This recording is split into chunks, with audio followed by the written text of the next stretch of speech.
السلام علیکم ورحمت الله وبرکاته. محترم پښتنه کړی ده چې د ښه سړي او د بد سړي زکندن پر چش باندې سره معلومیږي. محترم الله دې مو نیکان کړي، الله دې د نیکانو زکندن را نصیب کړي.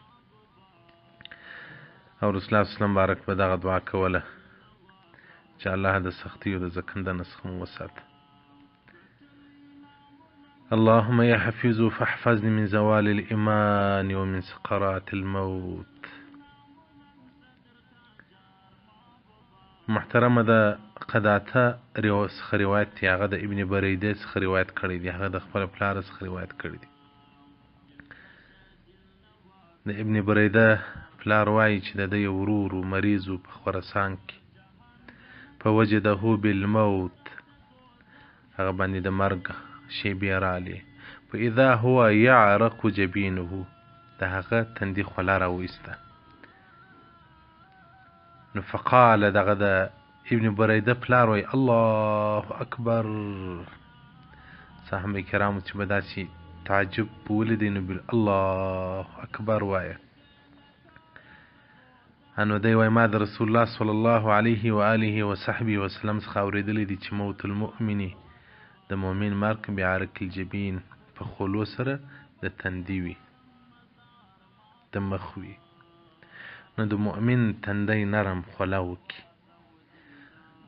او بعضې روایتو کې راځي چې مؤمن خاندي. نو ځکه وایي اسرائیل علیه السلام د مؤمن پر غوږ باندې خوله ورکښېږدي او ورته ووایي چې الله جل جلاله در سره راضي دی، نو دی وخاندي. نو الله جل جلاله دې هغه مرګ را نصیب کړي چې الله یې نیکانو ته ور په برخه کوي.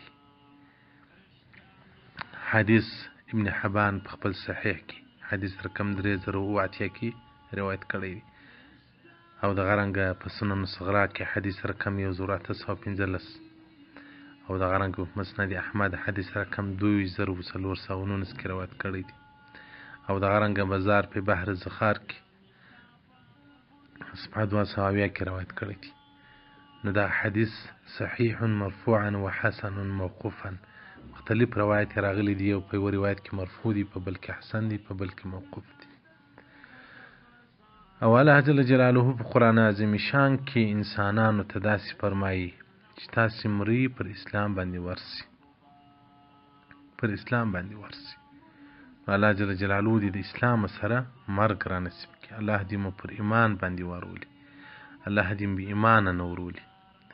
ایو شاعر وایي د دنیاګۍ ارمان مې نه دی ارمان، الله دې مې نه کړي بې ایمان بللی. نو الله جل جلاله دې مو بې ایمانه نه ورولي، الله جل جلاله دې مو پر نیکو اعمالو باندې الله جل جلاله ته ورولي. او دغه رنګه د انس رضی الله مبارک څخه روایت دی، بعضې علائم د سعادت. انس رضی الله مبارک وایي اذا اراد الله بعبده خیرا، کوم وخت چې الله اراده انسان ته د خیر وکړي، نو پر هغه اخیرو حالاتو کې د خیر په کارو کې استعمال کړي، توفیق د عمل صالح ورکړي قبل موته، مخکې تر مرګ. او دغه رنګه بله علامه د انسان د نیکبختۍ دغه ده چې پر حالت زکندن باندې یې مخ روشنایي پیدا کړي. الله جل جلاله دې هغه د زکندن روشنایي را نصیب کړي.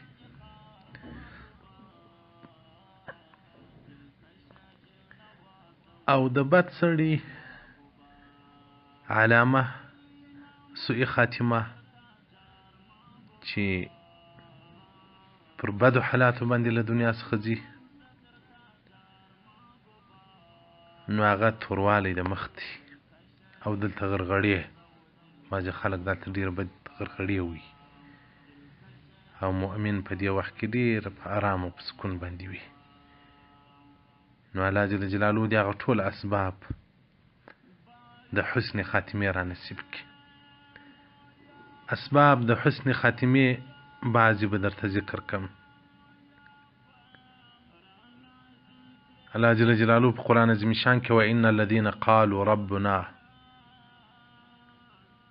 هغه انسانان چې دی وایي چې الله جل جلاله زموږ رب دی، بیا پر دغه باندې قائم یو، پر دغه قول باندې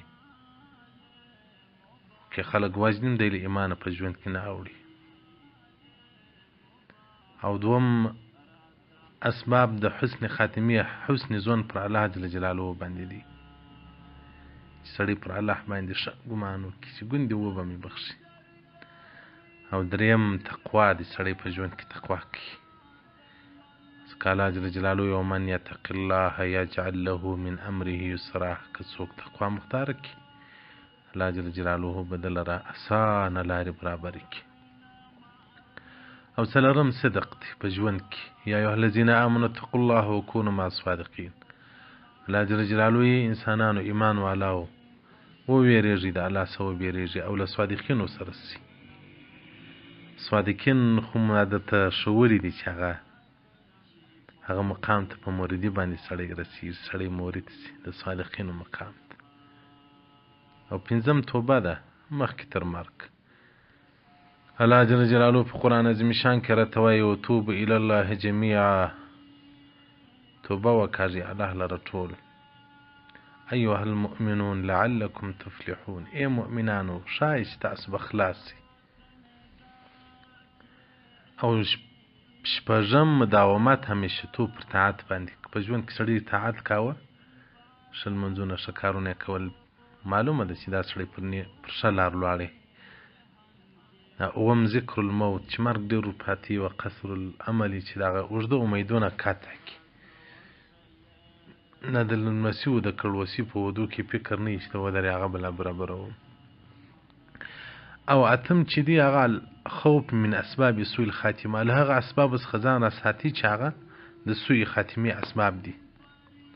هغه نو چیشتي اصرار پر معصیو باندې، سړی همیشه تو پر ګناهو باندې کوي، او توبه ځنډوي، او حب دنیا، محبت د دنیا. ځکه رسول الله صلی الله علیه وسلم بارک وایي په آخر د زمانه کې به بندگان د دراهمو د دنانیرو ډیر سي. دا حدیث مې پرون په معجم صغیر کې، معجم الاسد طبراني کې دغه کاوه. ډېر وخت کلونه مخکې مې زما د پیر مبارک څخه دغه حدیث واورېدی چې په آخر زمانه کې به انسانان بندگان د دراهمو د دنانیرو سي. د حدیث مې پرون ولیدلی. د حب د دنیا لکه دا اوس زموږ په زړو کې چې ده. او بعضې شیان چې هغه د سوء خاتمې اسباب دي چې انسان پر بدو باندې وړي، انسان بدو حالاتو ته وړي، او انسان علیاذ بالله پر کفر باندې وړي، او انسان د سعادت لباس څخه د شقاوت لباس ته وړي. اخي امام ابو حنیفه رحمت الله علیه مبارک بیان کړي دي چې پر اسلام نه شکر کښل، پر اسلام پر ایمان نه بیرېدل او ظلم کول. او اسباب د سوء خاتمې ګناهونه دي، سړی د ګناه په حالت کې مړ سي.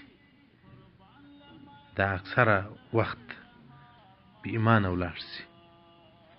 نو ځکه رسول الله صلی الله علیه وسلم وایي څوک چې زنا کوي ایمان نه وي ورسره، ایمان ملایکې زنا ایسته کړي.